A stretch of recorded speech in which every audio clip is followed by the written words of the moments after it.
Olá a todos, estamos ao vivo, sim, estamos ao vivo. Boa noite para todos que já estão aqui na nossa live de lançamento, previsões 2022, Almanaque do Pensamento, nossa nova edição, aqui 110 anos já, nós temos muitas coisas interessantes para falar, estamos aqui com os nossos queridos convidados, Maria Talismã, que está aqui com a gente em espírito, ela não aparece, né? Ela é a criadora do perfil do Astrolocamente, com mais de 4 milhões de seguidores.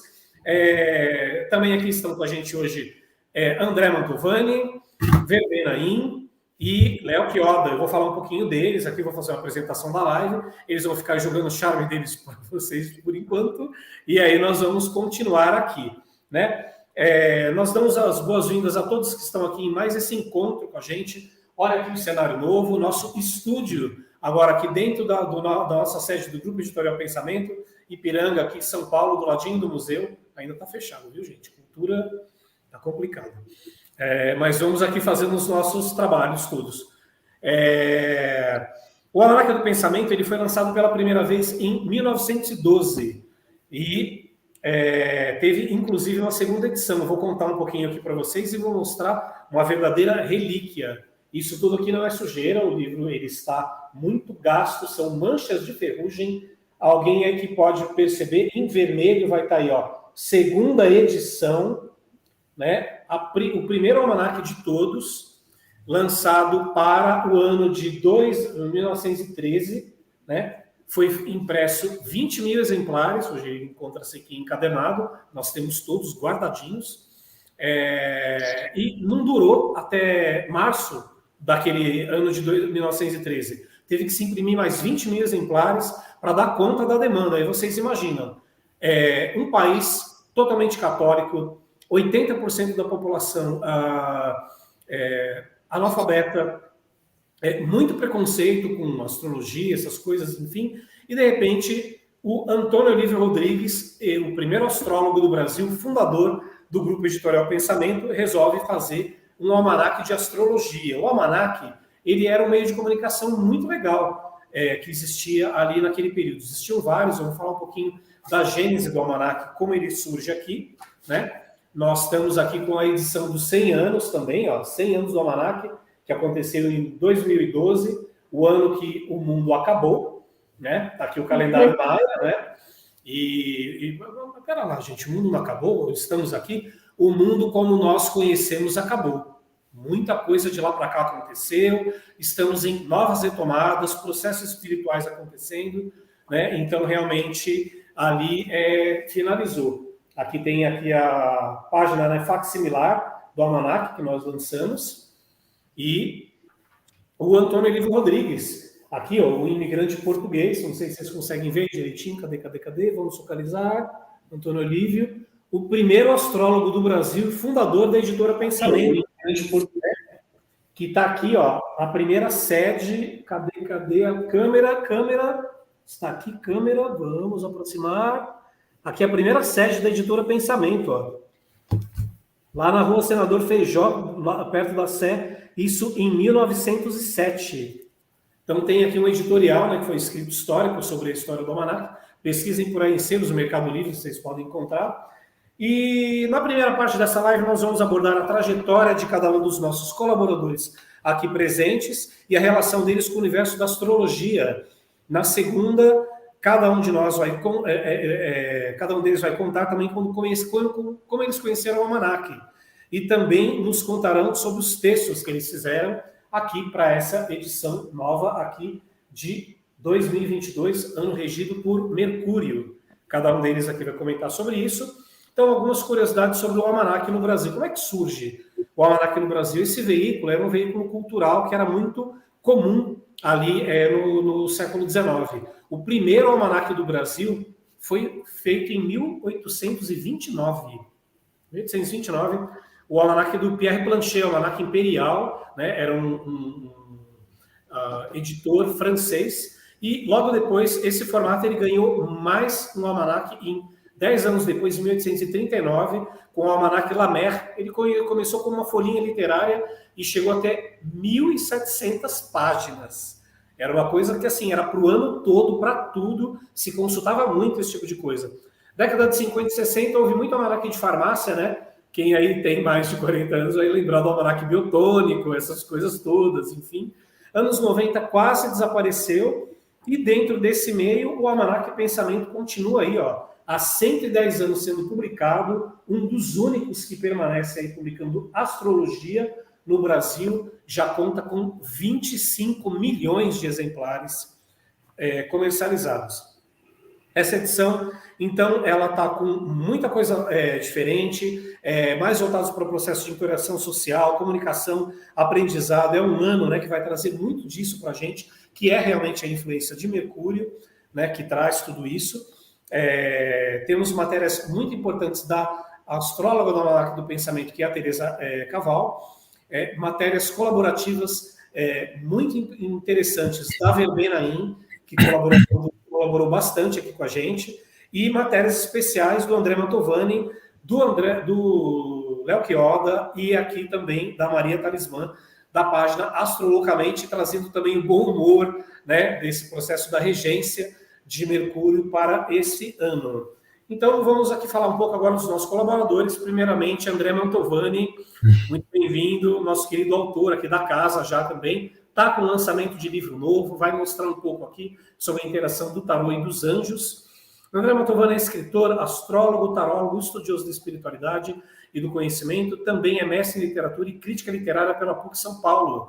É pós-graduando em psicologia analítica. Em 2008, ele foi escolhido pela ESO-TV, uma das maiores redes de comunicação do Oeste Europeu, para apresentar programas de TV na Hungria e na Áustria. Ele é conhecido em todo o Brasil por ter participado de quadros de programas femininos e revistas eletrônicas de grande importância na Rede Globo, TV Gazeta, Rede TV, SBT e Band, onde vocês podem acompanhá-los aí, acompanhá-los diariamente no Melhor da Tarde. Ele é autor de livros voltados para o autoconhecimento, esoterismo, espiritualidade, além de contos e poesia, né? Um grande fã de Guimarães Rosa, né, André? Total. Brasileira, da nossa querida Lia Luft, que eu também sou Sim. muito. E ele está, então, na Band, né, com a Cátia Fonseca, e apresenta diariamente também o horóscopo da Rádio Nativa FM. Léo Chioda está aqui com a gente, esteve aí também com a gente na live do nosso Almanac Wicca, né, que apresentamos aí o lançamento aí no início da semana, né? Ele é um dos principais tarólogos em atividade no Brasil, é formado em letras pela Unesp e atualmente desenvolve uma pesquisa de doutorado sobre poesia e alquimia na USP. Muito interessante esse trabalho dele, né? Ele administra as redes sociais Café Tarô desde 2006 e é especialista em tarô do Personare, o maior portal brasileiro de autoconhecimento e bem viver. A nossa querida Verbenaim já é participante aí com a gente de várias lives desde aí do início da pandemia, tem colaborado com uma série de trabalhos que a gente está desenvolvendo com o nosso clube de leitura, né, o Clube Iluminados, da Editora Pensamento, não deixem de procurar aí nas nossas redes. Ela é psicanalista, taróloga, astróloga e no ambiente terapêutico ela se voltou para o processo de compreensão dos processos de desenvolvimento humano. Ela passou por um processo individual de transformação de vida e carreira que a fez abraçar um caminho terapêutico, colocando-no a serviço para apoiar outras pessoas que também sentem a necessidade de transformar suas próprias histórias. Seu trabalho, ela tem foco, né, nas transformações humanas e nas mudanças de etapa da vida, ajudando as pessoas a reconectarem com a sua verdadeira vocação. Um trabalho muito bonito, muito importante. Procure o trabalho dela nas redes, que ela fortalece as intenções sinceras, apoiando o redirecionamento das pessoas para escolhas de vida mais autênticas. A Maria Talismã, que está aí com a gente, né, como eu disse, ela se esconde através aí desse personagem fantástico dela, que tem 4 milhões de seguidores. Ela é astróloga há 12 anos, com formação de astrologia pela Gaia, Escola de Astrologia e Regulus. Trabalha com astrologia de uma forma leve, com o intuito de levar humor e conhecimento astrológico, através da página Astrolocamente, criada em 2017, que é atualmente o maior Instagram de astrologia do Brasil, como eu falei, com 4 milhões de seguidores. Então, boa noite a todos vocês, meus queridos participantes. Boa Boa noite. noite. Boa noite, Adilson. Boa noite, Léo. Boa noite a todos que estão aqui com a gente, né, aqui já na nossa live, já com 60 participantes aqui. Boa noite a todos. Nós estamos aqui com a nossa coordenadora de marketing, a Carolina Bessa, ajudando aqui a gente a responder as perguntas, criando a estrutura dessa live toda, que sem ela, né, aqui a gente só teria conteúdo passado de uma outra forma. Essa está aqui do meu lado. Então, pergunta para todos os participantes aqui, nós vamos fazer em ordem alfabética. Primeiramente o André Mantovani, depois o Léo, depois a Verbena. Eu gostaria de saber como vocês contassem um pouquinho como descobrir o universo da astrologia, do tarô e desses temas relacionados a eles. Como é que surgiu lá atrás, assim, entrei em contato com a astrologia? Conta aí, André. Depois o Léo, depois a Verbena. O trauma de ser o primeiro da letra A, né? Ah, igual eu. Pois aí eu sou antes de você, A, D. Você sabe bem, né, Adilson? Uhum. Olha, em primeiro lugar, quero agradecer a Editora Pensamento pelo convite de participar desse almanaque. Eu acho que é o 3º ano que eu participo e fico muito contente, muito feliz e agradecido. Quero agradecer também de estar aqui com você, Adilson, nosso grande editor, o Léo, que é um cara que eu admiro muito, que eu gosto muito das coisas que ele escreve e sou fã do Léo, né? Da Verbena também. Muito, muito obrigado. Maria Talismã, adoro o Astro Loucamente, né? A gente se diverte tanto. Muito bom. Então, respondendo a sua pergunta, Dilson, eu olhando para a minha trajetória, eu comecei a me interessar pelo tarô. Primeiro foi o tarô, a astrologia veio mais tardiamente, mas eu comecei a me interessar pelo universo do tarô em 1993, né? Na minha adolescência, na pré-adolescência, eu já tinha esse interesse, ficava fascinado com as cartas, sem saber o que de fato era aquilo, e o meu primeiro contato foi estudando baralho cigano, e eu lembro de perto dessa idade, de ver o almanaque da Pensamento, de folheá-lo, né? Então, eu tive essa experiência com a editora Pensamento desde muito cedo, e com o almanaque também. E é curioso porque depois, na vida adulta, estudando astrologia, eu sempre tive o Almanaque Pensamento como uma referência, né? Uma referência de como se fosse uma bússola mesmo para o ano, né? Então, sempre foi desde cedo o meu interesse por esses temas todos, pela astrologia, pelo tarô. Acho que faz parte já, né? Você vem com isso na sua alma. E aí depois você só vai aprendendo a decifrar e a se reconectar, a reaprender, né? Então, meu contato vem desde essa época, desde os 13 anos de idade. Pode continuar o depoimento aí, Léo. Como é que foi com você? Bom, também vou seguir aqui, vou puxar o carro aqui do André. Então, também agradeço a oportunidade de estar aqui, Adilson, a vocês, André e Verbena também, a Carol que está aí, toda a equipe, vocês que estão assistindo a gente. É um prazer estar aqui mesmo. E também sou seu fã, viu, André? Então, estou muito feliz por realizado aqui, da Verbena também, e o Adilson que está realizando um trabalho incrível dentro da editora, que é fantástico. Então, só para deixar isso claro de início, né? Tá bom. Como eu comentei na outra live, mas a gente retoma, eu tive contato com o tarô, que foi o primeiro advento assim, esotérico na minha vida, foi o tarô, porque minha avó lia. Não minha avó lia, mas liam para ela em casa. Então ela recebia uma amiga que ia ler em casa e ninguém permitia que eu ficasse na sala, mas quando dava, eu dava uma espiadinha, assim, via aquelas cartas coloridas e aquilo me chamava atenção. E eu fiquei com aquilo, tipo, porque 4 anos, 5 anos, fiquei fascinado. E depois também parou, e aquilo sumiu. Anos depois, sempre fui uma criança de biblioteca, mas também de banca de revista. Aí eu encontrei uma revista com os 22 arcanos maiores encartados. Hã? Presente.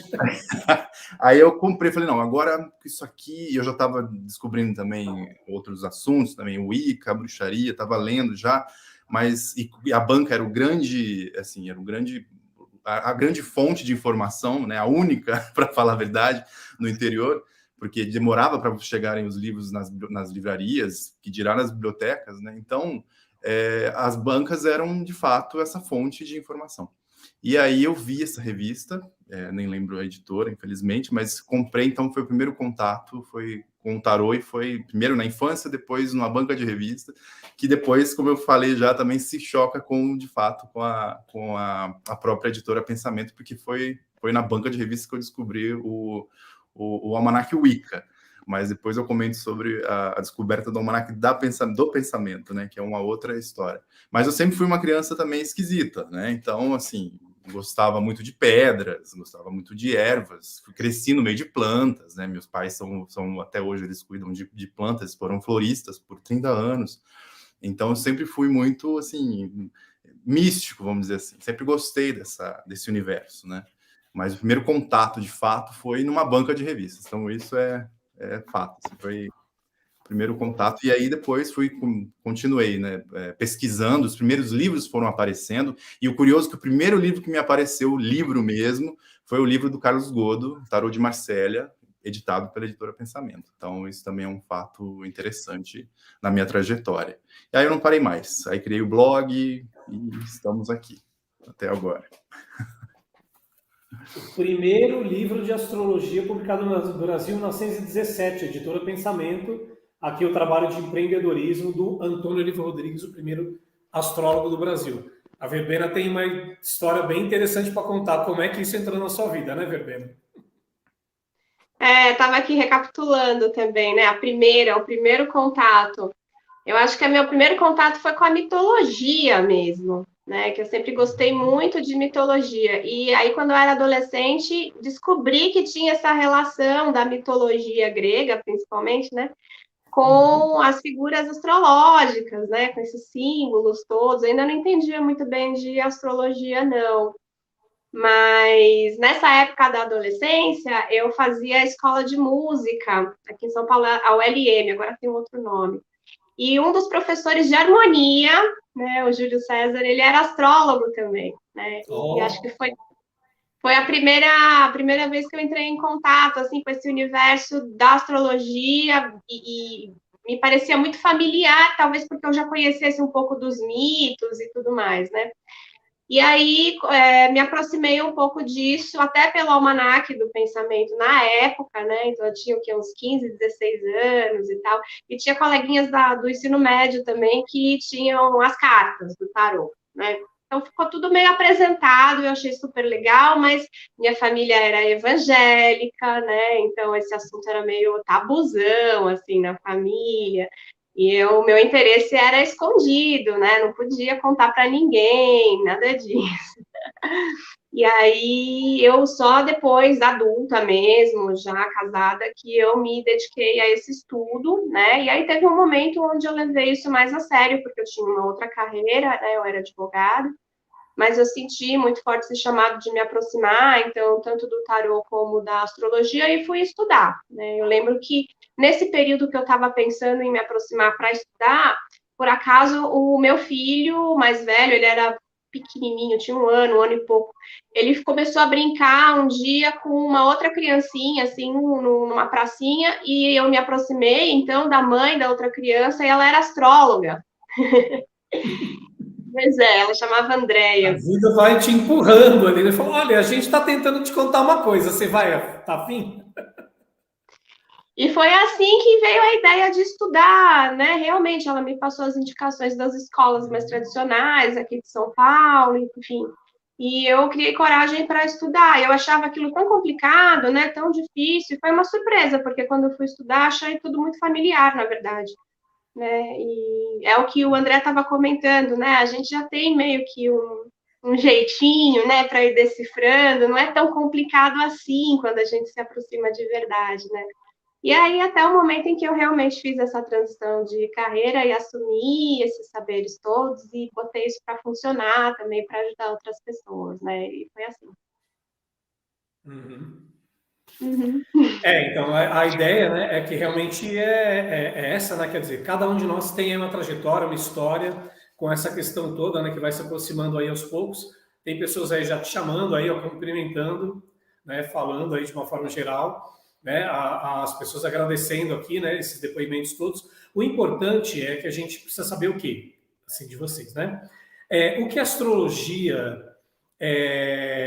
pode dizer sobre nós mesmos e sobre os nossos desafios, especialmente no mundo de hoje, para vocês que já têm essa trajetória já tão grande, né? São pessoas que realmente têm uma conexão grande, né, com o processo astrológico, são astrólogos mesmo, né? Toda essa pesquisa, né, que o Léo também tem, como ela encanta cada um de vocês ao pensar nesse aspecto? Quem gostaria de começar?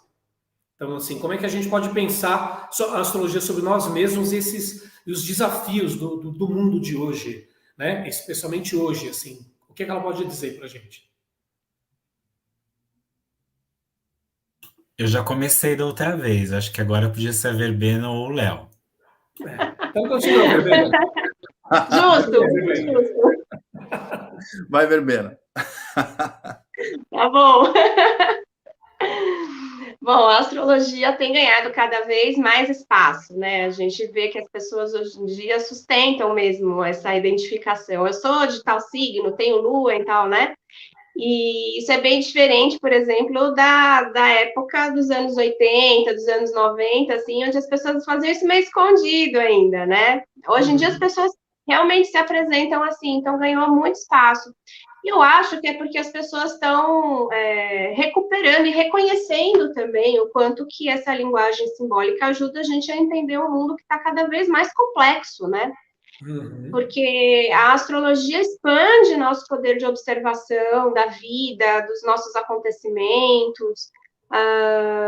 Quando a gente pensa nas experiências, principalmente as experiências amorosas, afetivas, o quanto que a sociedade vem mudando, por exemplo, com relação aos formatos de relacionamento, né, ao tipo de aproximação das pessoas, a criação de vínculos.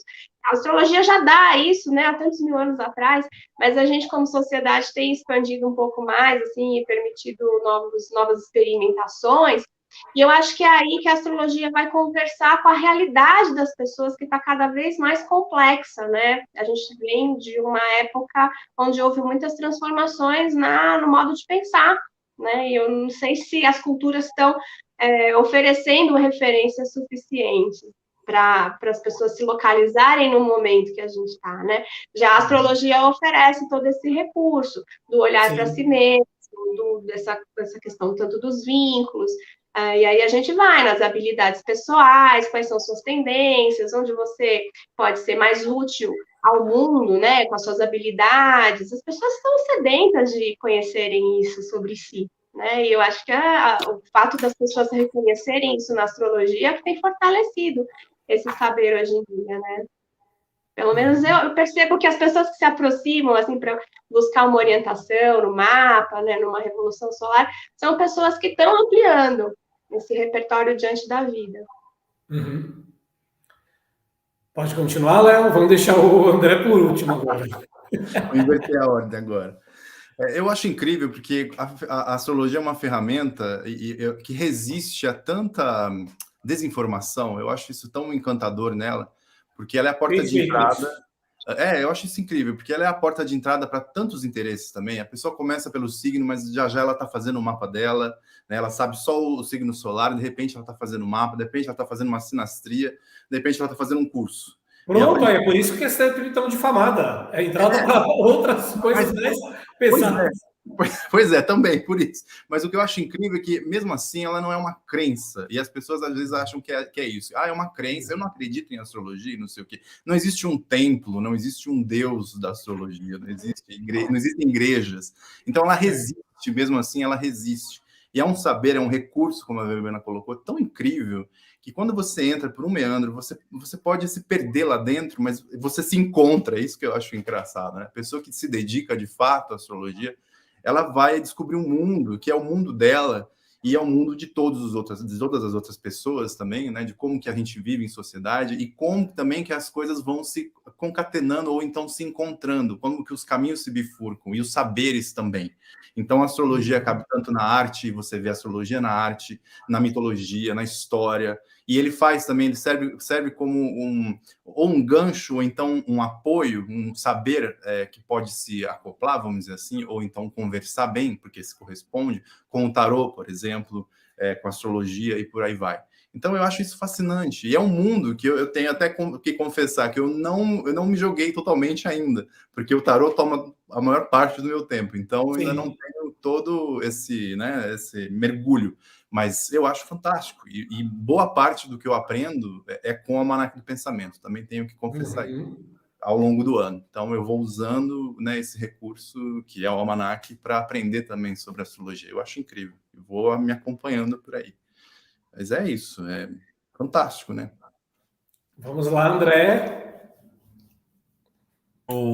Eu pensando agora aqui, né, ouvindo você, Adilson, Léo, Verbena, eu lembrei de tem um escrito do Jung em que eu acho que é uma carta, se não me engano, que ele escreve para alguém. E ele fala que a astrologia deve ser muito respeitada porque ela é a psicologia das civilizações antigas.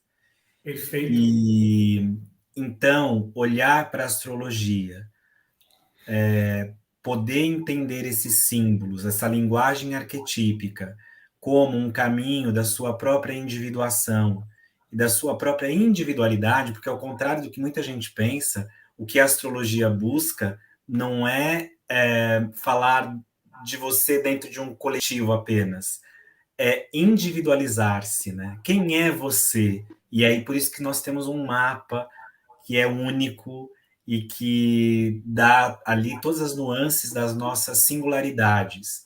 E eu sempre gosto de olhar para o mapa como um projeto do vir a ser, um projeto do que pode se realizar ao longo da nossa existência ou das nossas existências.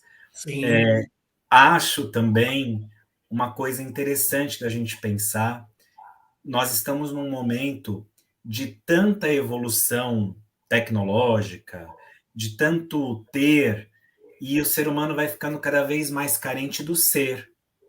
E acho que é aí que a astrologia vai ganhando espaço, porque mesmo quem vai buscar lá, por exemplo, no Astrolocamente, ou buscar até na minha página ou em outras, um humor, uma justificativa do signo que venha de uma maneira mais bem-humorada, ainda assim ela está buscando ser, né? Então, sim, é muito legal, porque como o Léo falou, como a Verbena falou, essa porta de entrada que a astrologia nos dá, de tão rica, de tão impressionante e de tão inesgotável que resiste. E acho que ela hoje tem um papel fundamental desse mundo cada vez mais tecnológico e cada vez mais vazio de sentido. Eu acho que ela nos dá essa... Ela nos coloca, assim como o tarô e tantas outras coisas, nos devolve o sentido de quem eu sou, para onde eu quero ir. Então, acho que isso é fantástico, é bonito, né? Sim, muito, muito. Eu quero até dar um ok aqui para vocês e falar que nós estamos internacionais hoje aqui. Tem aqui a Sibeli Raif, ela está aqui falando da Irlanda, mandando aqui um boa noite para todos, está adorando a live. Estamos com quase 100 pessoas aqui ao vivo e queremos deixar aqui, é muito importante essa mensagem, né?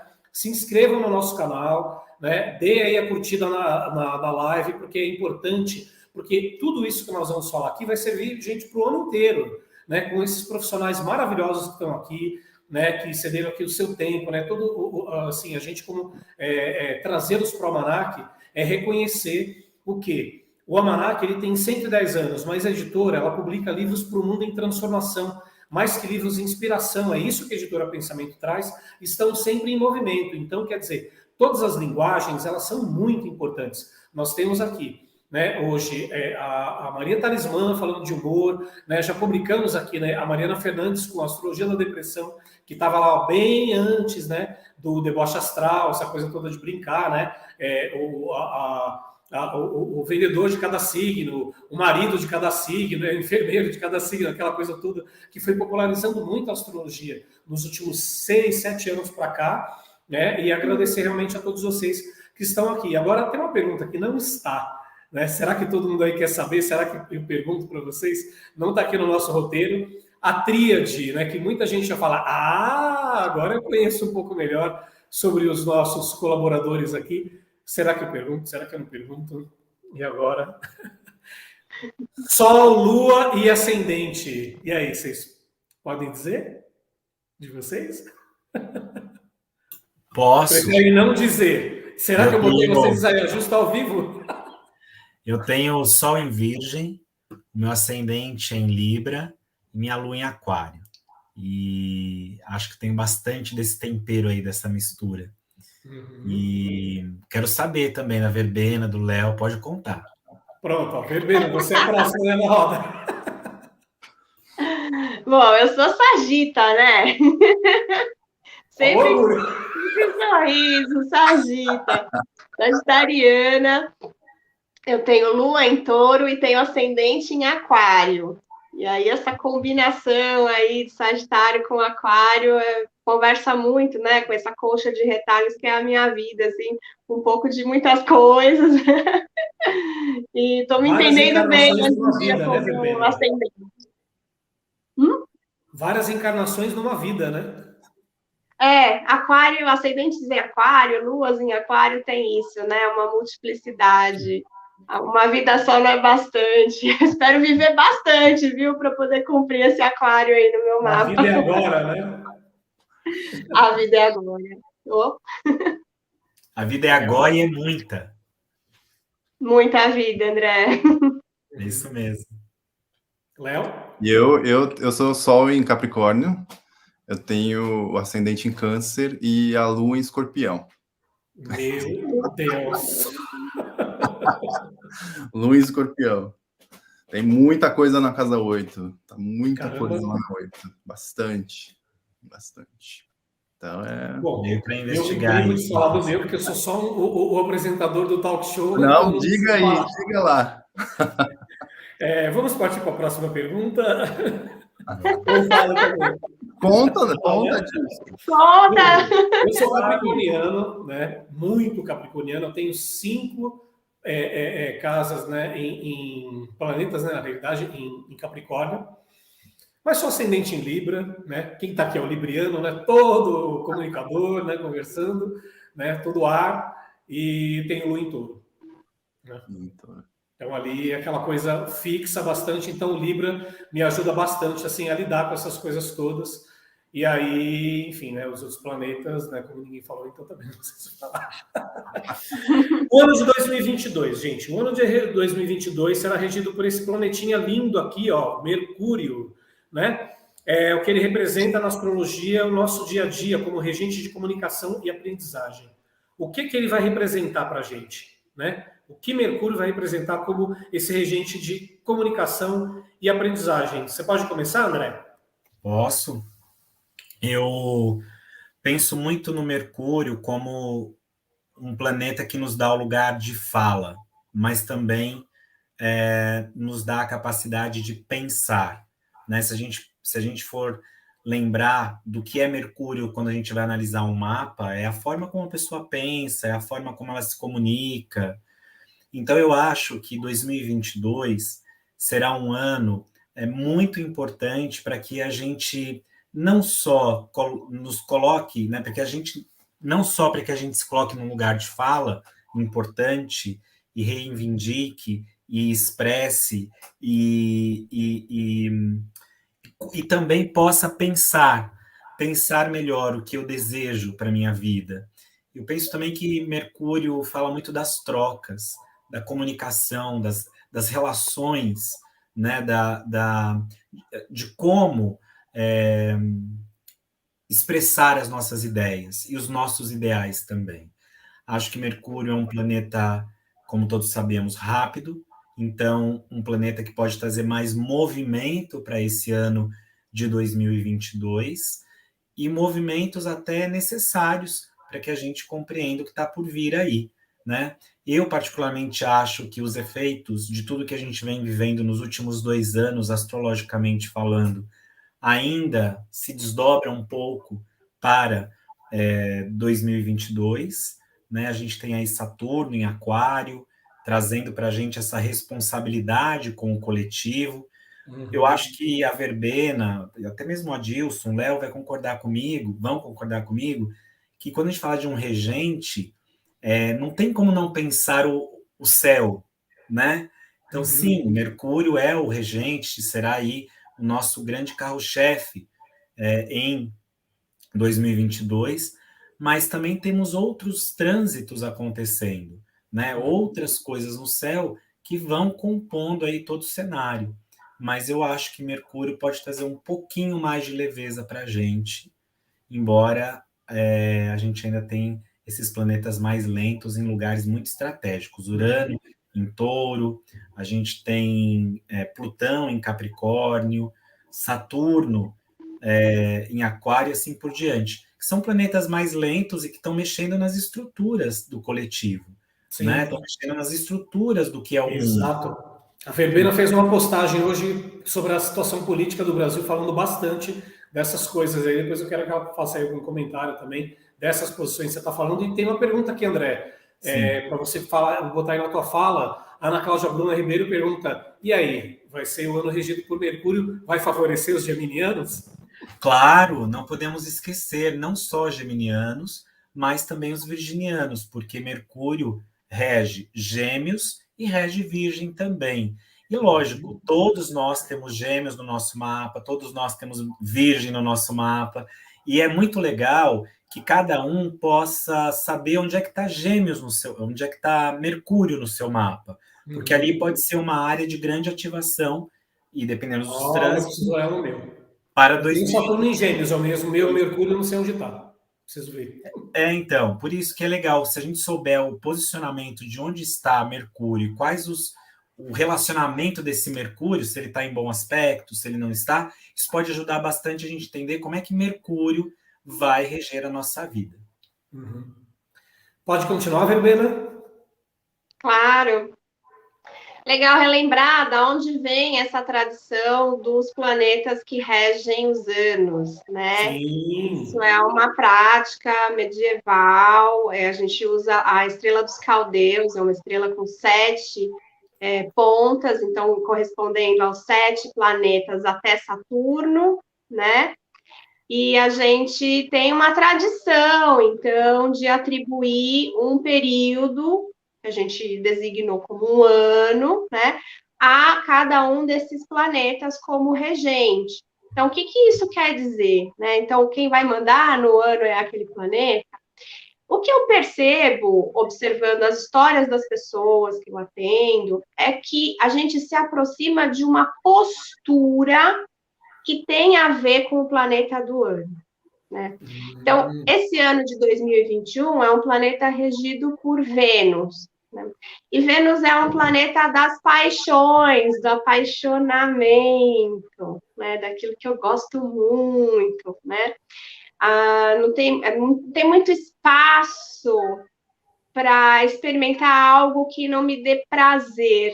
Né? E a gente vê como as pessoas, por exemplo, esse ano, tiveram tanta dificuldade para se adaptar às restrições que a pandemia promoveu. A gente ainda tem gente que não quer usar máscara, por exemplo, né, nos ambientes públicos, que dá uma burladinha na máscara. Né? Porque isso mexe com a minha liberdade, enfim. A gente vai nesse reino das paixões, né? Porque as posturas ainda estão muito apaixonadas, né? E aí, o ano de 2022, que a gente tem o regente Mercúrio, talvez isso mude um pouco de figura. Mercúrio é mais racional, né? É o intelecto, é mais distante dessa postura apaixonada. Né? Então, tem uma coisa mais inteligente aí, de autopreservação. Né? Então, a gente espera também que as pessoas sintonizem com esse poder de aprendizagem que o Mercúrio promove. Né? Lembrando que o Mercúrio também é uma figura mitológica que funciona como psicopompo. Né? Então, ele leva os conteúdos do inconsciente para o consciente, né? É ele que faz aquele percurso da Perséfone para ela sair do submundo e voltar para a superfície, né? Então, ele é o quê? Um condutor de conteúdos. Isso quer dizer que a gente pode esperar um ano de 2022 com muitas revelações, né? Tanto coletivas como revelações da gente mesmo também, a gente acessar informações importantes a nosso próprio respeito. E aí isso amplia uma experiência de expansão, né? O Mercúrio sempre vai promover contato com ambientes múltiplos, para a gente ampliar mesmo, né? E, então, para 2022, é essa postura mais aberta à adaptação, né? Ao novo, né? Aí geminianos que gostam muito da novidade, né? Que são regidos por Mercúrio. É uma postura, eles já nascem com essa postura, mas a gente pode experimentar. E a gente intencionalmente também pode se sintonizar com isso, porque tem muito a aprender quando a gente está disposto a trocar, a ouvir, a dialogar, né? A gente tem muito a crescer assim também. Uhum. Nossa, sua fala perfeita, principalmente com a questão da comunicação, dessa questão do Hermes psicopompo, que está aí junto, né, com o arquétipo ligado com Mercúrio, com essa coisa ligada com o conhecimento. E tem uma pergunta aqui, né, do Van Fer, falando Mercúrio em Aquário na casa 11, o que será? Você pode falar para ele, Weber, aí depois a gente passa a palavra para o Léo. Mercúrio em Aquário na casa 11 vai estar conversando com Saturno e com Júpiter, né? Então, esse, por exemplo, é um ano para você pensar em voltar para estudo, né? Quem sabe fazer uma pós-graduação, algum curso superior, ou mesmo viajar para fazer isso em outro lugar e aproveitar o quê? Networking. Casa 11 fala da gente crescer nos contatos, né? Então, é um momento de fazer nossas redes de apoio. E aí podem surgir oportunidades muito legais para a gente crescer mesmo. Uhum. Tem piscianos, cancerianos, arianos, um monte de gente aqui falando, e o câncer, e peixes e tal. Nós vamos continuar as perguntas aqui. Se a gente tiver ali um tempinho, no final, aí nós vamos falar um pouquinho de cada signo aí, né? E como isso vai estar representado por Mercúrio. Léo, então você pode continuar aí a fala deles? Eu achei incrível, eu vou só complementar o que o André e a Verbena falaram, porque eu acho incrível quando puxa para o lado mitológico da coisa, né? Toda a questão arquetípica, porque eu sou fascinado também por mitologia grega e romana, e quando falo em Mercúrio ou Hermes, né? Eu sempre lembro do Hermes como o Mercúrio como um inventor de práticas mágicas. Isso já, então, claro, ele é perito também em vários assuntos, né? Ele é o grande perito, um grande movimentador, né? E quando a gente pensa nisso, inventor de práticas mágicas, porque Hermes, Mercúrio, é o deus da magia também, eu penso que 2022, uma atenção que vai ser necessária é para o nosso lado espiritual. Então, eu acho que isso também é muito importante que a gente descubra, amplie, como a Verbena colocou, a gente amplie o nosso leque de opções, de oportunidades, enfim, de meios de encontrar informação para a gente começar a praticar. Então, eu acho que é um ano para a gente ler muito, né, se informar muito mais, vai ser muito favorável. Mais ainda, ai meu Deus, estou ferrado. Mais ainda. Então, ó, tem, né, tem um catálogo aí da pensamento e o almanac é uma boa entrada, né, uma boa porta de entrada para esse mundo, porque eu acho que é bem interessante fazer essa movimentação que é própria de Mercúrio, né? Ainda mais para 2022, a gente começar a se conscientizar, começar a se espiritualizar de verdade, não só assim, ai, que lindo, vou só ver uma live e já me sinto melhor. Não, você começar a praticar de fato, né? Então, isso é importante. O ano inteiro. Como também ele é o perito, o Hermes também, né? O Mercúrio, ele é o grande perito dos assuntos que ele domina, né? Ele é o grande perito. Eu acho que é importante que a gente saia depois, lá no fim de 2022 também, já mais carregados de conhecimento e de práticas, de fato, sabe? Assim, olha, realmente eu me dediquei a algum assunto, me dediquei a algum saber, alguma filosofia, estou melhor agora, sei lidar com os meus problemas de uma forma melhor. Então, eu acho que vai ser incrível em termos de comunicação, né, a gente já comentou aqui, e também de experimentação, inventividade, para começar a praticar de uma forma, às vezes, mais criativa também, tipo, não precisa ficar pensando que precisa fazer tal e tal coisa para começar um caminho espiritual, enfim, lidar com uma prática espiritual, mas começar, se jogar, sabe? Eu acho que tem muito a ver com essa ousadia que Mercúrio nos concede. Perfeito.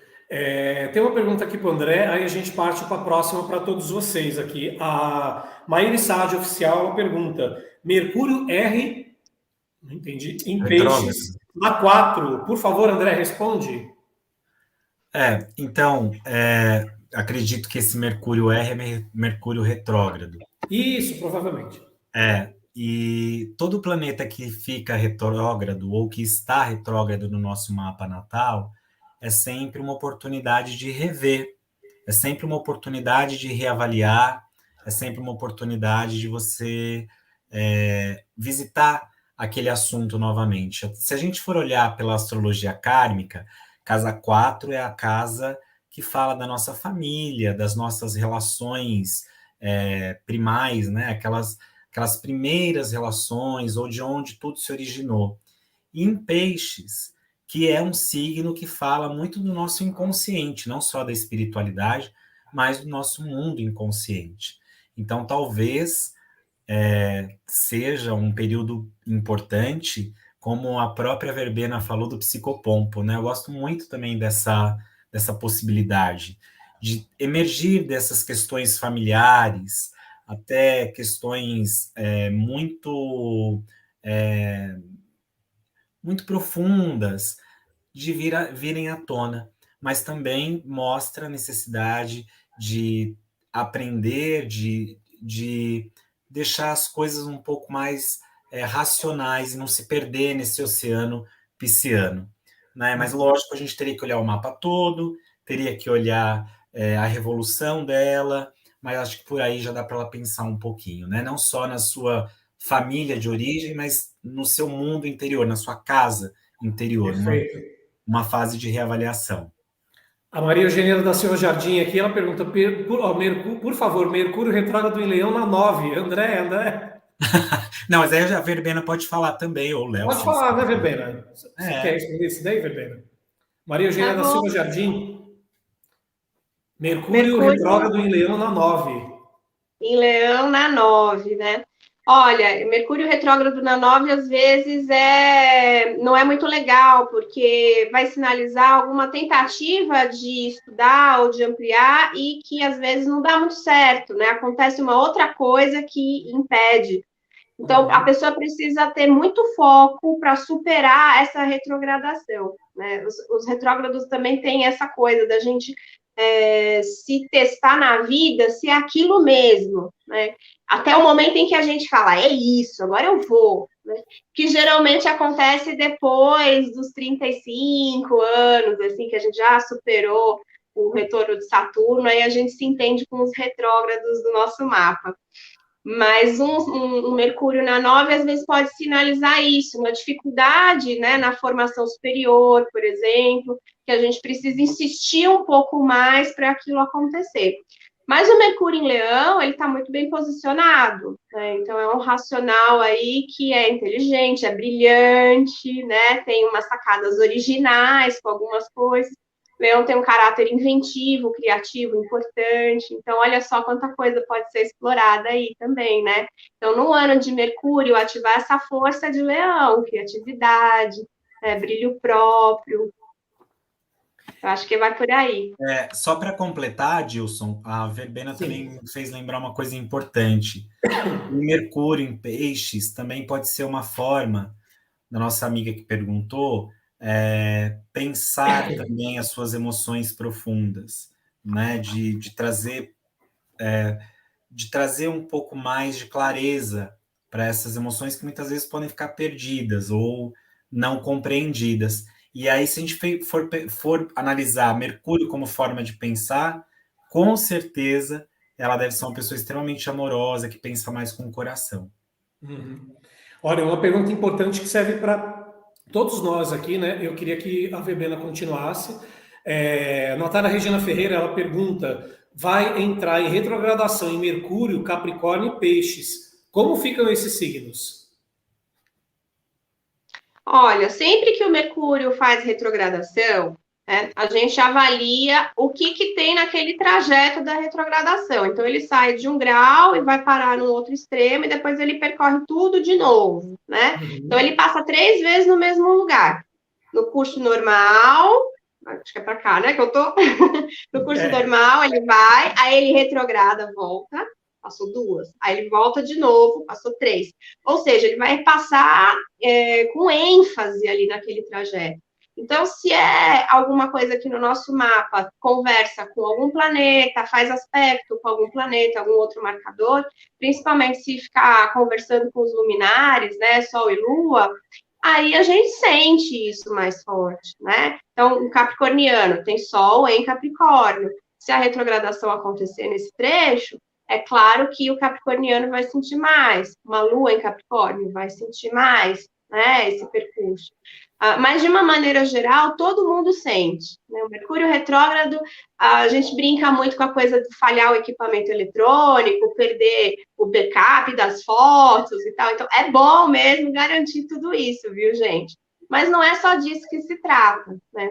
O último Mercúrio retrógrado teve aquele problema do WhatsApp, vocês lembram? Que todo mundo ficou sem rede um dia inteiro? Né? Foi justamente na entrada do Mercúrio retrógrado. Então, que é possível? Claro que é, né? Quando a gente vai ver que época que era no Mercúrio retrógrado. Mas não deixar de observar que, às vezes, essa paralisação da comunicação também acontece na esfera subjetiva, né? E ela serve a um propósito, que é para a gente parar de se distrair e entrar no nosso interno, porque tem alguma comunicação interna importante precisando acontecer, né? Nesse período da retrogradação. Então, é disso que se trata. Se você tem Sol e Lua nos trechos onde o Mercúrio vai ficar retrógrado, então fique esperto, porque tem coisas importantes para você trabalhar dentro de você e aprimorar aquilo. Durante a trajetória, né, Verbena? Uhum. Perfeito. Olha, uma pergunta agora, saindo um pouco aí da questão astrológica, mas voltando aqui para o nosso periódico, vou mostrar uma raridade aqui para vocês, né? Para quem está chegando agora na live, está aqui há menos tempo, olha só, o primeiro almanaque do pensamento de 1912 para 1913. Então, aqui, por que eu estou mostrando esse almanaque? Primeiramente, aqui para o Léo, né? Quando vocês conheceram o almanaque do pensamento?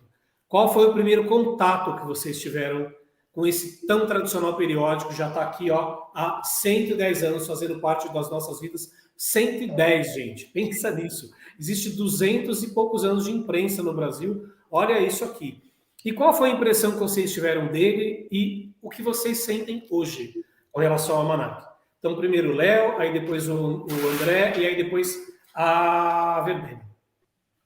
Bom, foi muito curioso, porque eu estava no colegial, né? Estava no segundo grau do ensino médio, e tinha uma professora de literatura e de língua portuguesa, era a mesma professora, que durante as provas, durante os exercícios, ela colocava a gente para fazer as provas e ela ficava folheando o almanaque do pensamento dela. Então, foi a primeira vez que eu vi. E eu falei, nossa, mas essa mulher se interessa por astrologia. Eu falei, que interessante, eu não conheço esse livro. E fiquei, né, assim, e ela comentava, às vezes, algumas coisas com as meninas próximas a ela, que sentavam nas primeiras carteiras ali. Eu falei, não sei o que lá, do Urano, e não sei o que, não sei o que. Eu falei, gente, que incrível. Então, foi a primeira vez que eu vi, não foi na banca, de fato, mas foi com uma professora, né, de literatura, que é também uma inspiração para mim. Foi uma professora que abriu muitas portas também, porque leu os meus primeiros escritos, então foi uma pessoa bem inspiradora. E eu achei que foi incrível esse encontro, porque depois eu fui atrás. Aí eu encontrei na banca, ainda tinha, né? Acho que, ou já tinha, por conta que era no fim do ano, para o próximo.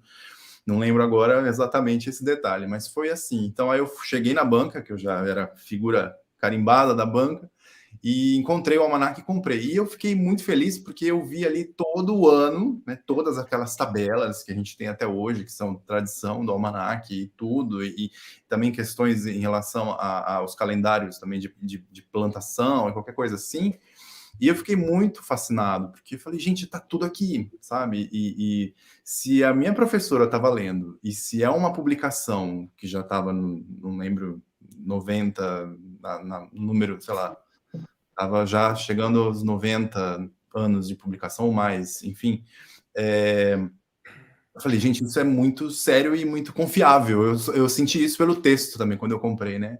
E a impressão que eu tive, a primeira impressão era ter domínio sobre a minha vida. Eu, né, assim, era uma espécie de domínio, porque aí eu tinha toda a informação do que ia acontecer a cada dia, né? Tinha um trecho ali, né, que são de fato as previsões.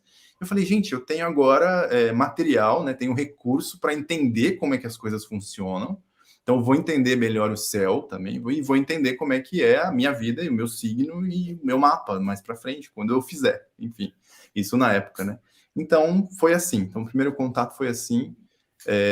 E até hoje me surpreendo com o Almanac, porque a gente vê um rigor, né, essa qualidade ela se mantém, porque existe o conteúdo, ele é, vamos dizer assim, fixo, né? O conteúdo fixo ele se mantém.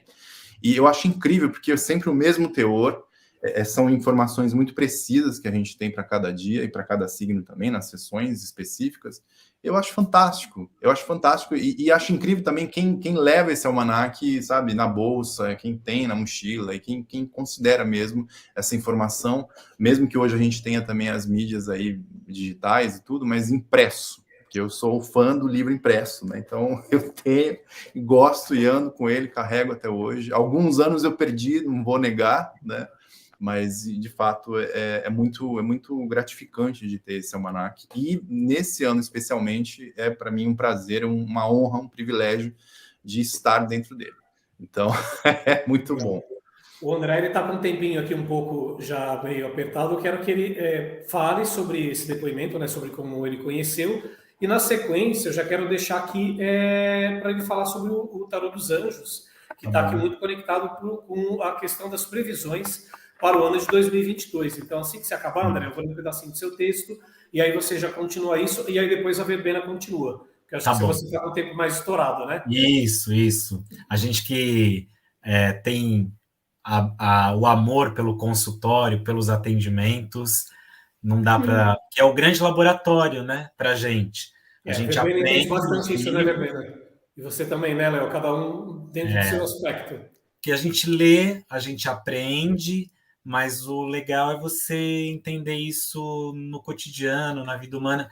E eu acho que o grande laboratório é o consultório, e aí hoje eu tenho o consultório ainda pela frente aqui. Mas olha que interessante, né? Eu vi o almanac pela primeira vez numa banca de jornal. Eu lembro que eu era adolescente e eu via alguns anos seguidos, né? Demorou um pouco para eu entender que aquilo era importante para mim. E então eu via na banca, namorava, e aí até que eu comprei. Depois que comecei a estudar, porque assim, na década de 80, 90, a nossa internet, né, Adilson? Falar aqui eu e o Adilson, que provavelmente somos os mais experientes aqui do grupo, mas na nossa época, né, Adilson, a nossa internet era banca de jornal. Então, você pesquisava na banca de jornal, pelo menos para mim era, né? Então, não tinha tanto o hábito da biblioteca. E aí eu entendi que o almanac era uma coisa interessante. E aí, a primeira vez que eu li, foi muito legal, porque eu acho que foi o primeiro contato que eu tive, de fato, com a astrologia. E o que é legal é esse rigor, que o Léo falou agora há pouco, para uma mente virginiana, a organização, né, as tabelinhas, o mês a mês dividido ali. Então, foi muito legal. E aí eu não larguei mais. E eu lembro que os primeiros programas de rádio que eu participei, e isso foi em 97, eu tinha que, às vezes, dar geral do mês ou do ano, e o almanaque do pensamento me ajudava muito, porque também naquela época não se tinha os softwares de computador como a gente tem hoje. Ah, eu quero saber o céu de hoje, de agora. Você vai lá e você consegue. Quero saber o céu daqui 10 anos, você consegue. Então, o almanac sempre foi muito presente, e me ensinou a olhar também para a astrologia dessa maneira mais sistematizada e mais prática. Então, a minha experiência com o almanac foi... E eu sempre soube da importância dele. Quando eu comecei a estudar astrologia lá na Regulus, acho que a Verbena também estudou lá, ou foi a Maria Talismã que falou que estudou lá? Maria Talismã. quando eu comecei a estudar Regulus, eu lembro dos professores ficarem falando, eu sou da época em que eu lia o Almanaque do Pensamento. Então, a gente, na formação, já entendia que o Almanaque do Pensamento foi muito importante no Brasil para a formação do pensamento astrológico, né? Não só de quem consome astrologia, mas de quem também trabalha com a astrologia. E aí, quando a Pensamento me chamou a primeira vez para fazer o Almanaque, para participar do Almanaque, foi, nossa, foi, para mim, sabe quando você recebe aquela estrelinha, assim, acho que a Verbena e o Léo devem sentir isso também, né, porque mais de 100 anos de história, você participando de uma coisa tão séria, então é muito legal, Adilson, muito bacana essa experiência, né, dele ter sido parte da nossa história e hoje a gente ajudar a compor a história, né, em 110 anos, é muito grande, é muito legal. Sim, exatamente. É uma honra para todos nós. Eu quero falar aqui do texto do André rapidinho para ele poder responder, né? E aí você fica aí liberado, André, para continuar a sua jornada aí junguiana astrológica. A cada ano, ciclos e experiências nos convidam a fazer mudanças internas e externas, novas estradas, novos trajetos, novos sonhos. Os anjos nos acompanham nessas travessias. Matéria, previsões do tarô dos anjos para os signos em 2022, página 199 aqui do Almanaque Pensamento 2022. André, gostaria que você falasse um pouco dos anjos, né, como eles podem nos amparar nesses caminhos e como as cartas do tarô dos anjos, mostra aí para gente, né, nosso novo lançamento, podem ser compreendidas nessa travessia. Então, também 2021 está sendo de grande alegria para mim, porque esse livro que a gente acaba de lançar pela Pensamento é um presente, e mais do que um presente para as pessoas, acho que um presente para mim, de poder compartilhar aquilo que eu acredito, né? Então, essa edição tá linda, especial, do coração, e vem junto com as 22 cartas do tarô, onde a gente teve a participação de uma artista plástica que pintou belíssimas imagens, mas eu acho que isso só foi transformado em obra de arte quando a Pensamento fez, junto com o departamento editorial, com a coordenação do Adilson, esse trabalho lindo que acabou ficando.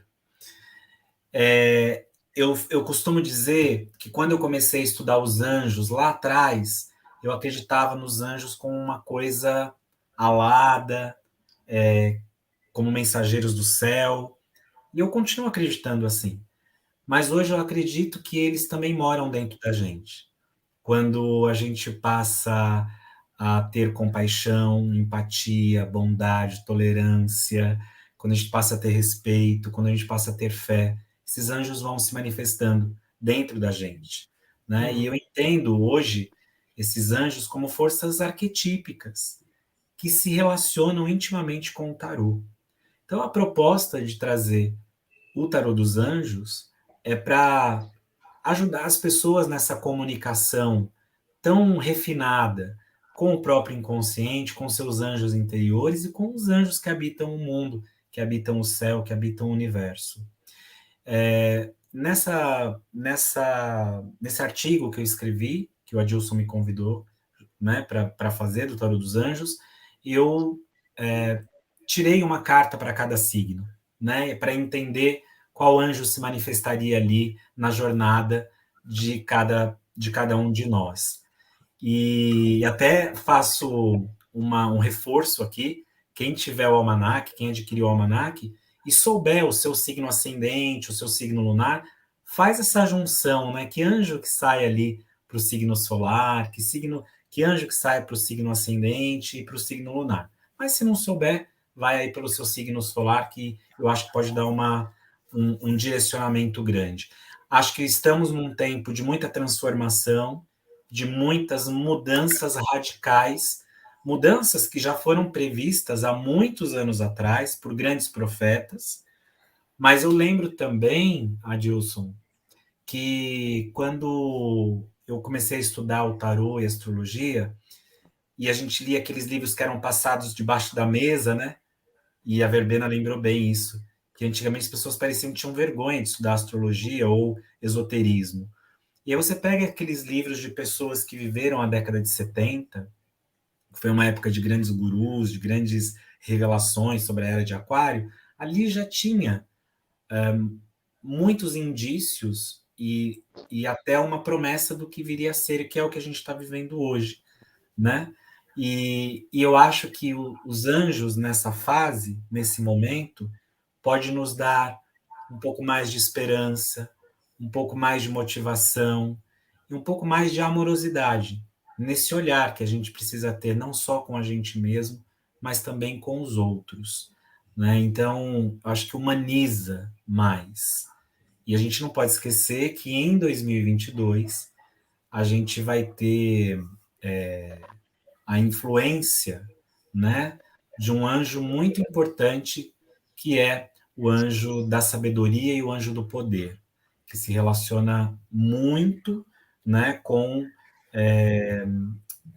o que a gente está precisando, né? Esse poder interno, espiritual, para nos amparar, para nos levar à frente, para que a gente tenha sabedoria para vencer os obstáculos.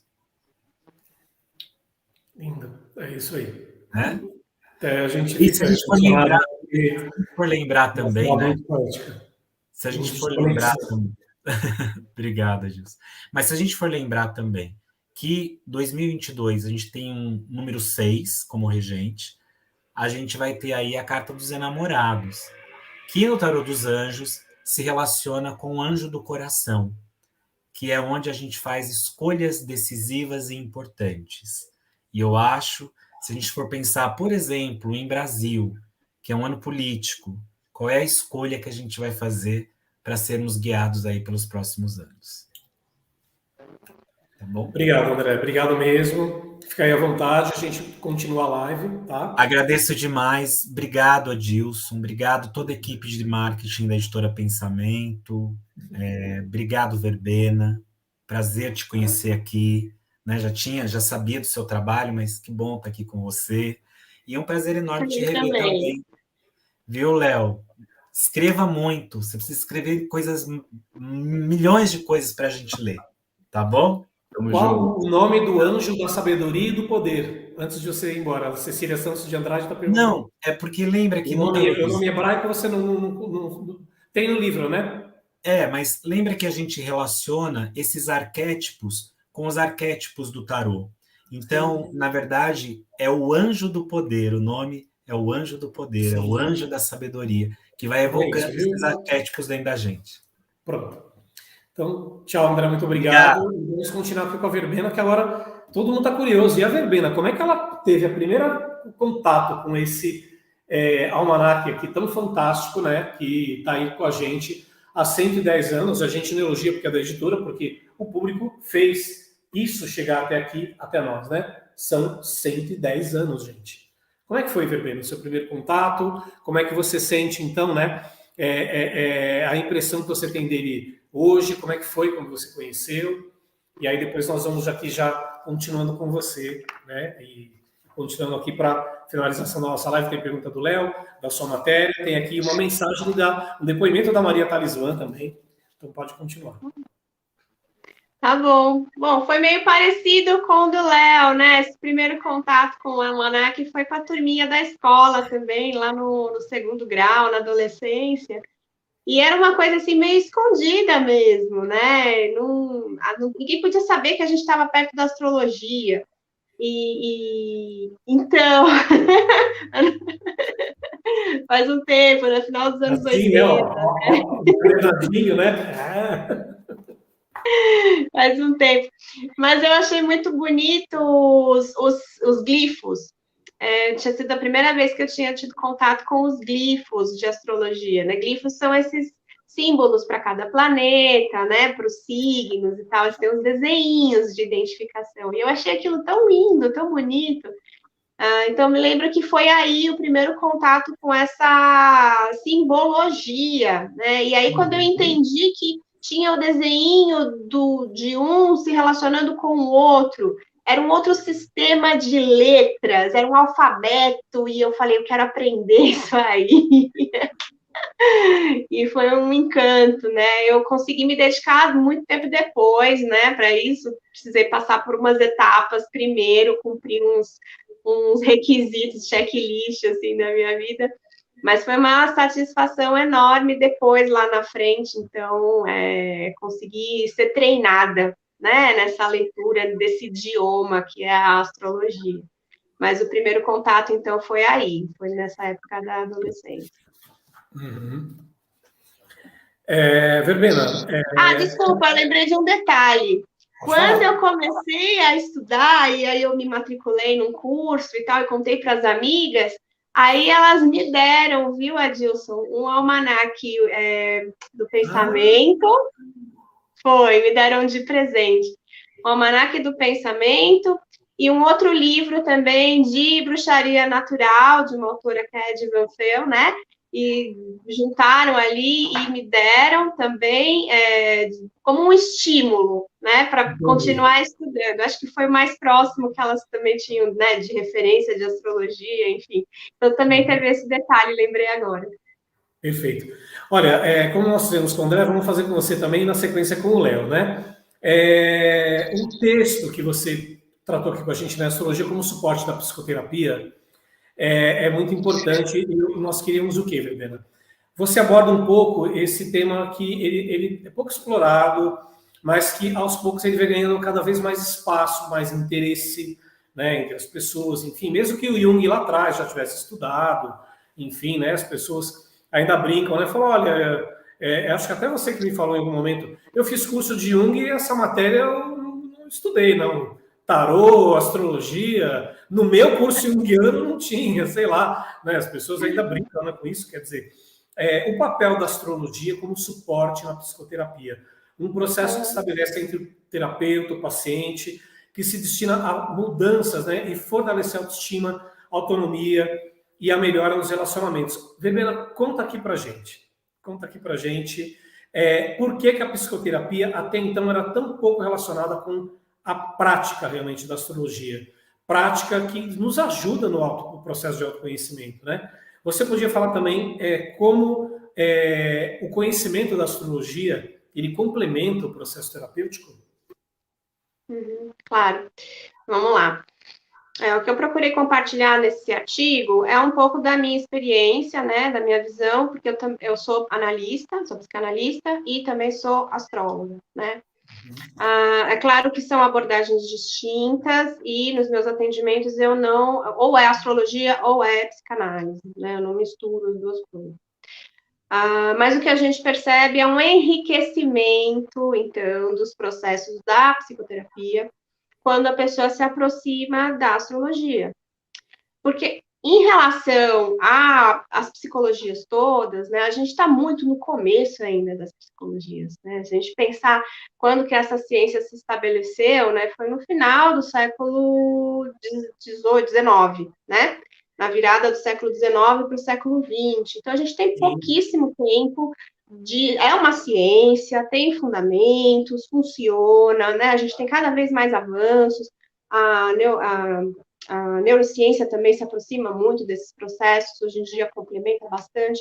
Então, tem tudo para a gente caminhar e descobrir coisas muito mais incríveis sobre o ser humano e o desenvolvimento humano, né?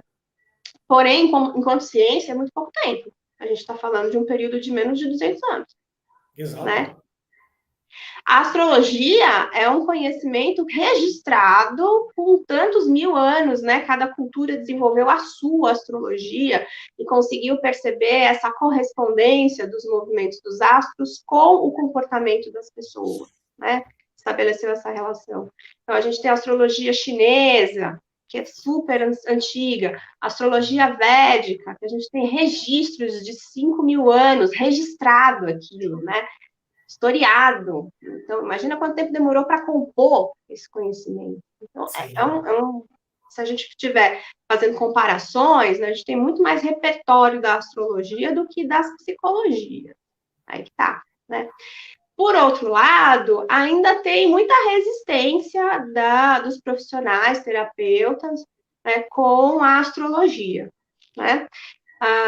Que é uma pena, porque o mapa astrológico realmente pode ajudar a nomear processos, né? Então, às vezes, as pessoas precisam de uma referência maior para aquilo que elas estão vivendo. Aquelas referências não estão dadas, às vezes as famílias são muito rígidas, ou a própria pessoa é muito exigente com ela mesma, não se permite conhecer de outras coisas para entender que o mundo é diverso, múltiplo, e aí poder se entender também, né, como alguém que às vezes destoa das referências familiares, enfim.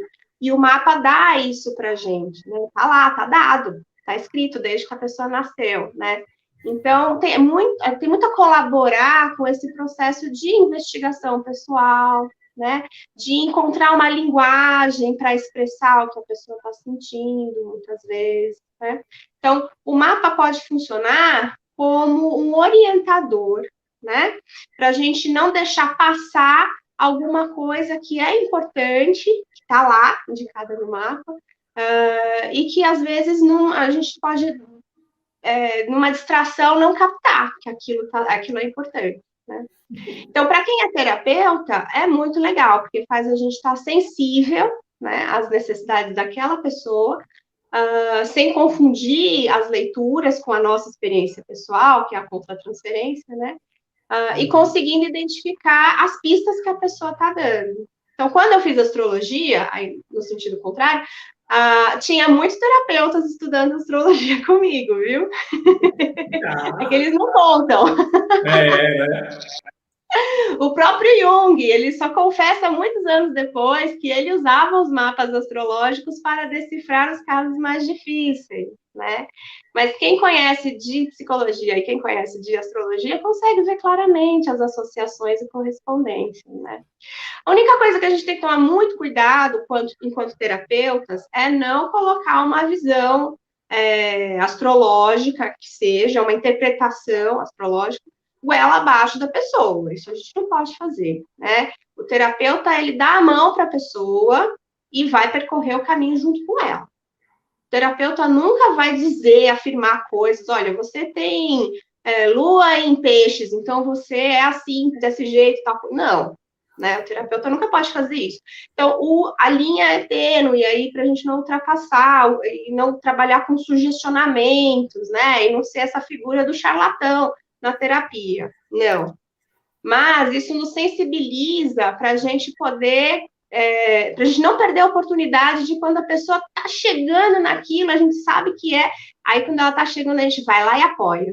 Aí vai lá e apoia. E aí a própria pessoa conquista essa visão, né? E se ela se interessa pelo estudo do mapa, é legal a gente encorajar, porque ela própria vai se identificar ali e vai se auto-organizar, né? Que essa é uma premissa fundamental da psicologia, que é o poder de autorregulação psíquica, né? Perfeito. Eu vou ler o depoimento da Maria Talismã, que ela está participando aqui com a gente offline, né? Ela é um perfil misterioso, ela não se revela, mas como disse, né, é um dos perfis hoje maiores do Brasil sobre divulgação de astrologia, com 4 milhões de seguidores no Instagram, e ela diz aqui, aí eu vou passar aqui a palavra para o Léo Chioda, e aí vamos ter aqui uma pergunta para finalizar a live, para uma mensagem dos nossos queridos participantes aqui para todos vocês. Participar do Almanaque Pensamento 2022 foi uma alegria, pois sou leitora assídua desde criança. Tenho 28 anos, ela lê desde criança. E aqui em casa, todo ano a gente lia as previsões e todo o conteúdo. Quando recebi o convite, fiquei muito feliz, pois é a sensação de reconhecimento pelo meu trabalho e oportunidade de somar a este livro maravilhoso. Criei o conteúdo com muito carinho e espero que o pessoal goste. Muito obrigado, Maria Talismã, e a sua página aí, né, o Astro Loucamente. Busquem aí nas redes, é muito legal, né, o conteúdo que ela tem no Instagram. E o trabalho do Léo, ele fez um trabalho muito interessante aqui. Ele pediu para eu fazer um processo coadjuvante para tirar as cartas, né? Foi um trabalho bem legal. Então, o que ele fez, né? O texto dele é o Tarô do Zodíaco. São 12 cartas dos arcanos maiores, né? Ele afirma aqui, né? O que ele coloca? O diálogo com a astrologia é muito importante, algo que nós já abordamos aqui no início da live, do tarô e com a astrologia. Ô, Léo, você podia aprofundar um pouco esse aspecto do tarô enquanto ferramenta de sabedoria e aprendizado de desafios que nós enfrentamos ao longo desse ciclo de um ano. No Almanac você sorteou uma carta, né, dos arcanos maiores, né, para cada signo. Você podia tirar agora uma carta só, né, dos arcanos maiores para nos dar pistas de como será o ano de 2022 para a gente? Claro, vamos lá, vou fazer sim.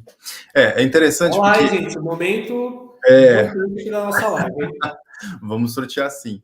Respondendo à questão, uma ferramenta enquanto ferramenta de sabedoria, o tarô, é interessante porque o tarô é um repositório de experiências humanas, né? Ele nasce como um jogo, como, né, um baralho lúdico, representando ali as figuras sociais. Então a gente tem muito isso. O Papa estava ali, porque foi, né, criado na Europa, no século XIV, por aí, foi organizado a partir daí. A gente tem um formato que se popularizou também, e hoje em dia o mais popular de todos é o tarô de Marselha, né? Então, que teve uma grande exportação e circulação no mundo antigo, né? Na Renascença e assim em diante.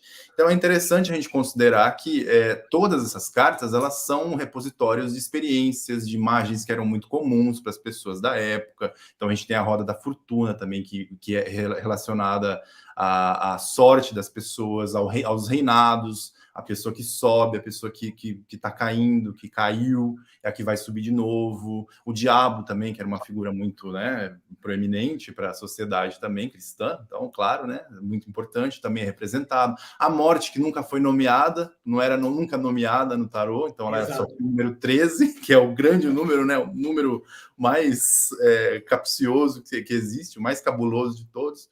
Né, sexta-feira 13, por aí vai. Então, é um sistema que ele se mantém, ele também resiste, assim como a astrologia, e hoje a gente tem uma multiplicidade de utilizações para essa ferramenta.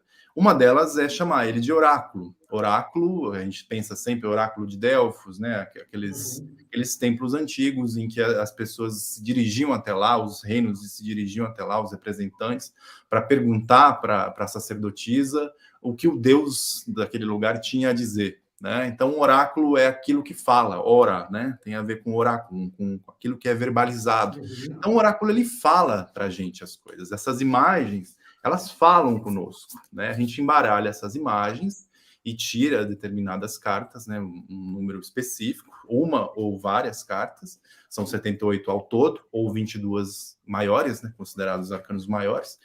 E eu acho que ele é um sistema que ele ajuda a gente a clarear algumas questões do nosso caminho, ou várias, né, com várias questões que a gente pode clarear, sempre tendo atenção ao contexto daquilo que a gente quer saber, do que a gente precisa saber. Mas ele é um norteador também, assim como a astrologia aponta também como que as coisas são. Isso é importante também de definir e de diferenciar com o tarô. Muitas vezes a gente vai ver o tarô como algo como as coisas estão, não como elas são. Porque a gente tira as cartas hoje para um determinado período estipulado de tempo, então eu vou prever para tanto tempo, então as coisas ficarão desse jeito durante esse tempo. Né? Depois elas mudam, são outras cartas que vêm. Então, eu acho que é importante considerar o tarô, quando a gente considera uma leitura mesmo, né? A gente atende com o tarô, a pessoa vem e a gente tem um tempo específico para ela, dedicado a ela tira essas cartas, e essas cartas são dela, são sobre as questões que ela elaborou. Então, uma dica que eu sempre dou também, para quem vem até mim, né, quem eu atendo, e também quando eu escrevo, divulgo, quanto mais específico você for na sua questão ou nas suas questões, mais clara, mais objetivas serão as respostas. Isso é muito, assim, é meio que óbvio, mas é importante levar isso em conta, porque às vezes a pessoa pergunta assim para o tarô: eu vou ser feliz na minha velhice? Sabe? Então, gente, a pessoa tem 30 anos e a pergunta se ela vai ser feliz na velhice. Eu entendo, de verdade, eu entendo a curiosidade, né? Às vezes até o receio em relação a isso, né? O temor. Pergunta de taurino e capricorniano, viu? Sabe, pensando nisso. Mas não, você tem que ter um tempo estipulado, um tempo útil estipulado de tempo para poder fazer uma pergunta. Porque eu vejo também o tarô, a atuação do tarô como oráculo, né, como previsão, é como se fosse um barco no horizonte. Acho que isso também é importante de deixar claro. Pensa num barco que está próximo à praia. Você vê com detalhes assim, aquele barco. Então, é uma previsão de curto prazo. Quanto mais ele se distancia e chega ao horizonte, você vê pouca coisa do barco. Você vê o desenho do barco, mas é pouca coisa. Então é mais ou menos isso. A gente pode usar esse exemplo, fazer essa analogia com uma leitura. Quanto mais longe é esse período de tempo, na velhice, menos a gente vai saber, porque o barco vai estar desse tamanho lá no horizonte. Então, quanto mais próximo, a gente vai ter uma clareza. Então, tem gente que tira uma carta por dia, por exemplo. Tem gente que um conselho ou uma previsão por dia, que, aliás, eu considero esses dois como os pilares, né? A orientação, ou o conselho, e a previsão, né? Então, a gente tem que ser muito específico para isso. Então, eu acho que o tarô, ele serve mesmo, tanto em 2022 agora, com esse texto que eu escrevi, a gente, né, Adilson, a gente combinou mesmo de fazer esse sorteio, né, entre vocês, do grupo, né? Para ser mesmo assim algo fiel a quem está publicando. Então tem mais força ainda, porque o almanaque é da Pensamento, então a equipe sorteou aí as 12 cartas, uma para cada signo, e estão no texto ali com umas sessões que eu acho que são bem, bem importantes, né? Que são para a saúde em algum aspecto, para a espiritualidade, acho que também tem, né? Como é que eu coloquei aqui? Eu estou esquecendo o que eu fiz aqui. Trabalho, dinheiro, espiritualidade e amor, é isso. Então, para quem procura trabalho também, ou para quem já tem trabalho, para quem procura amor, ou para quem já tem um relacionamento, então todas as previsões divididas por signo, aí nessa matéria que a gente publicou nesse almanaque. Para mim foi um prazer escrever e também uma honra de estar participando. E espero ter respondido, e vamos a carta aqui, vamos ver quem que... Não, com certeza, né? E você já leva um tapão assim, né? Vendo, né? Peguei Capricórnio, amor. Se vocês tiverem uma relação afetiva, a rotina tende a exigir mais atenção devido à sua correria. Fala, pô, para de trabalhar e dá atenção pro teu amor. Eu fui bem específico e assim, bem, enfim, não seco, mas eu fui bem direto. Não. Né? É porque nós temos um espaço também pequeno, né? Enfim. Foi bem direto nas informações que eu achei que foram assim foram bem significativas da maneira como colocamos. Então vamos lá. Qual vai ser a carta do ano, André? Vamos ver qual vai ser a carta do ano. Olha só. Vamos lá. Aqui, ó. Vocês estão vendo os enamorados? Que é o arcano, como o André tinha comentado, o André Mantovani tinha comentado, é o arcano regente de 2022, estou pasmo aqui. Por que é o arcano regente de 2022? Você pega 2022, soma 2 mais 0, mais 2 mais 2, 6. É o arcano 6, é os enamorados, tá? Ou o enamorado. Então, é uma carta regente... Aleatoriedade não existe, vocês estão vendo, hein, gente? Não... Eu estou chocado. Eu não estou acreditando. 30 anos trabalhando com isso, eu não acredito. Pois é. Nossa, gente. É o tarô também, tarô de Marsella, né, do Carlos Goa, publicado pela Pensamento, e é justamente os enamorados. Então, assim, a gente pode comentar que em 2022, como é o arcano mesmo próprio para ele, essa busca por afeto, essa amplitude, a ampliação em relação às comunicações, às paixões, elas vão estar mais exacerbadas. Eu acho que isso vai ser muito, sabe, vai estar muito em voga em 2022, porque aqui a gente tem um enamoramento, né, tem as pessoas aqui, tem o Cupido aqui em cima, então, assim, se preparem, se vocês estão solteiros aí, vão haver pessoas, vai ter mesmo pessoas. Em 2020 as pessoas fizeram essas separações todas, Exato. 2022 vai ter uma chuva de... Exato. Isso é interessante porque depois de um período tão complicado como esse, né, que estamos vivendo ainda, né, que a pandemia ela prevalece até certo ponto, agora a gente está meio, né, as coisas estão se atenuando, mas ela prevalece, ela continua. Então, a gente está com essa fome, né, de voltar para a vida mesmo, né, de sair um pouco das redes sociais, talvez, mesmo que isso já tenha, né, se entranhado de vez na nossa rotina, no nosso trabalho, mas a gente se socializar mais. E é uma carta também que se relaciona a isso. Né? A socialização, a pessoas, a troca de energia.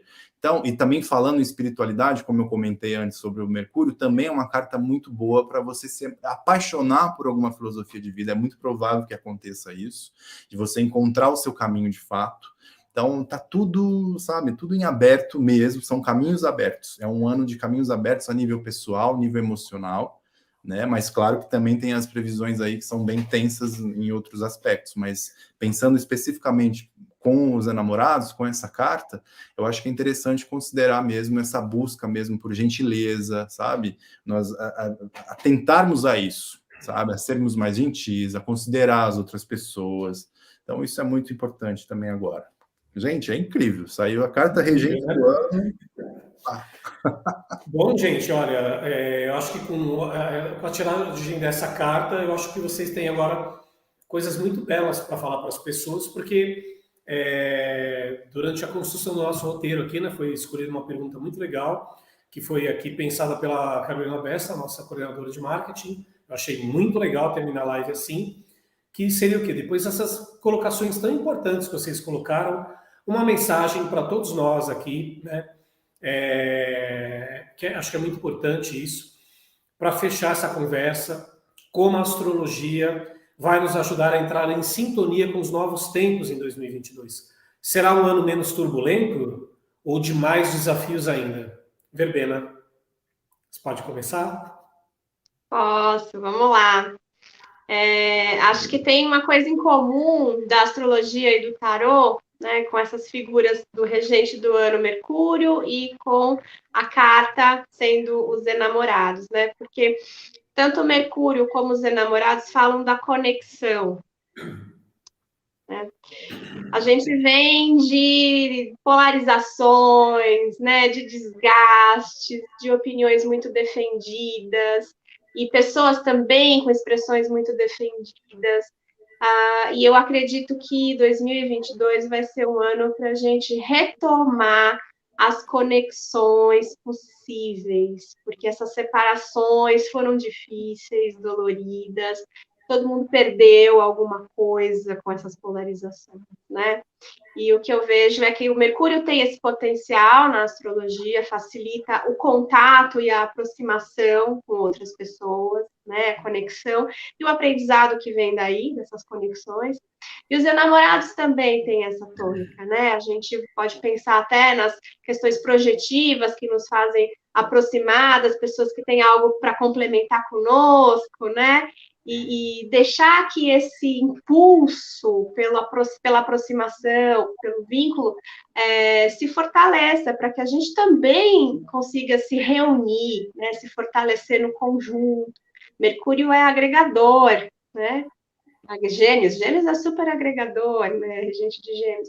Então, tem essa tônica pelo ar, é uma grande promessa. Eu vejo o ano 2022 com essa abertura de novo para a gente se reaproximar das pessoas, buscando diálogos possíveis, pontos possíveis. Né? Perfeito. Léo? Eu acho curioso também, complementando um pouco o que a Verbena falou, eu penso também muito na contraparte das coisas, sabe? Então eu penso também muito na contraparte dos enamorados, e aí a gente vê também a dúvida, que é uma das questões muito, muito fortes para essa carta, é a dúvida, a indecisão. Então, é importante também falar desses aspectos, sabe? Porque é exatamente o que a Verbena colocou, e também toda a pressa de se relacionar, porque a gente vai estar com muita fome de viver, né? Fome de sair, fome de se relacionar com pessoas, e essa correria também, que Mercúrio também inspira, né? Incita, né? Suscita com tanta força. E pensando no tarô, puxando de novo a brasa para essa sardinha aqui, pensando na contraparte dessa carta, a gente tem o Diabo, que é a carta das grandes paixões, sabe? Exatamente, foi o que o Van Fer falou aqui, né? Carta linda, né?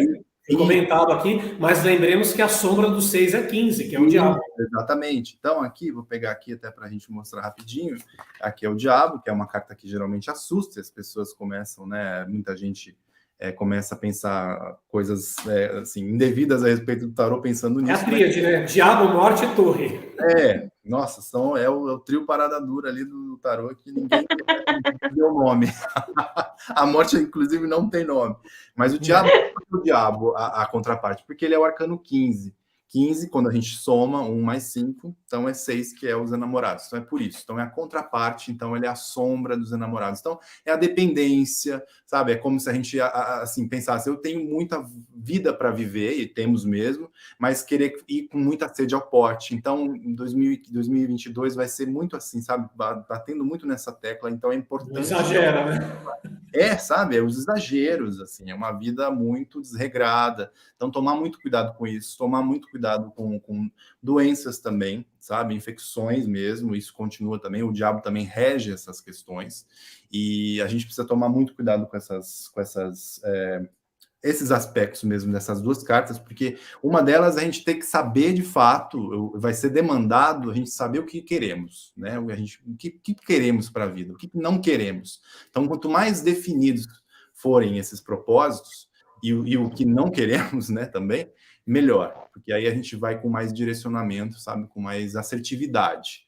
Porque senão a gente fica meio que batendo cabeça. Isso vai ser uma tônica também de 2022. É importante isso. E também o diabo lembra também as grandes questões relacionadas a poder e abuso de poder.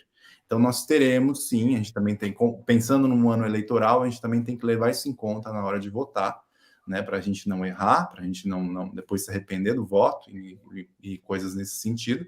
Mas é importante também ver os jogos, sabe? É um ano também de muitos jogos. Então, porque Hermes e Mercúrio também jogam, né? É o pai dos jogos, né? Então é importante isso. Mas é fantástico. Eu acho que é um ano mesmo muito prolífico, né? Ele é muito prolífico para a gente buscar o melhor, para sermos melhores, para mostrarmos que somos melhores. Não mostrar por mostrar, mas provar, sabe? Não, olha, realmente agora eu estou aprendendo, agora eu estou me dedicando e vamos em frente, melhores do que antes. Com toda certeza. Queremos agradecer a todos vocês que estiveram aqui presentes, né? Olha, com a gente aí até agora, 51 pessoas ainda aí ao vivo, 1h35 de live. Não deixem de curtir aqui a nossa página, curtir aqui essa live, para ela se propagar, para todo mundo poder ver, né? Busquem aí nas bancas de jornal, livrarias, nos pontos, o Almanaque do Pensamento e o seu complemento aí também, né? O Almanaque Wicca, para as pessoas aí que gostam, né, da espiritualidade em outros vieses, né, diferentes, também apenas aí, ó, aqui o precinho aqui é R$19,90, né? Então já está disponível aí para todos. E uma coisa importante que para vocês que têm já essa vivência, né, trabalhem com isso, né? Eu estou há 18 anos no mercado, há 15 na editora Pensamento, sempre pesquisei muito também sobre astrologia, tarô, essas coisas todas, sobre profecia, sempre foi algo muito importante para mim. E para todos nós sabemos que o que é a mensagem final aqui do Grupo Editorial Pensamento, para todos nós, que é o quê? Há muitos futuros possíveis, e nós não sabemos para qual deles nossas ações nos conduzirão. O futuro não está escrito, o mapa, né, o guia da gente, né, no caso aqui de Mercúrio esse ano, e esse céu e essas previsões todas são norteadores. Então nós podemos, cada um de nós, escolhermos o melhor futuro para todos aqui e principalmente saber que cada ação sua gera uma reação em cadeia que vai atingir várias e várias pessoas com um único ato teu. Então, pensem nessa carta dos enamorados, mantenham em atenção o processo dos excessos, porque somos brasileiros e depois de 20 meses, vamos viver a carta do diabo. Não, gente, calma, que a coisa não é assim, né? Vamos viver esse processo. Existe uma dualidade, acho que o Léo quer comentar alguma coisa. Não, só mostrando. Uma carta. Então, que tenhamos realmente essa consciência. O futuro, ele não está escrito, nós podemos escrevê-lo a cada dia que nós estamos fazendo, né? Todos aqui dando o nosso carinho, nosso boa noite aqui, né? Aqui a Folha Dourada, gratidão a Dilson, Léo, Verbena, André, né? A Bárbara Parente aqui, boa noite a todos, excelente live, né? A Selma Aparecida Carneiro também, comentando aqui, né, que ela lê desde os anos 80, então agradecemos a todos aqui presentes e realmente se conectem, leiam, o ano todo está aí, ó, aqui nas nossas mãos, para ter esse norte e fazer com que a gente tenha uma conexão maior com nós mesmos, com a nossa alma, com o nosso self, porque nós estamos conectados, somos feitos de átomos de carbono, assim como as estrelas, estamos conectados às estrelas. Muito obrigado a esse encontro, então, e até a próxima live do Grupo Editorial Pensamento. Sigam a gente nas redes e, mais uma vez, obrigado pela presença de todos aqui. Boa noite, tchau, tchau. Beijo a todos, beijo, Léo, obrigada, Dilson, beijo. Obrigado a todo mundo, beijo.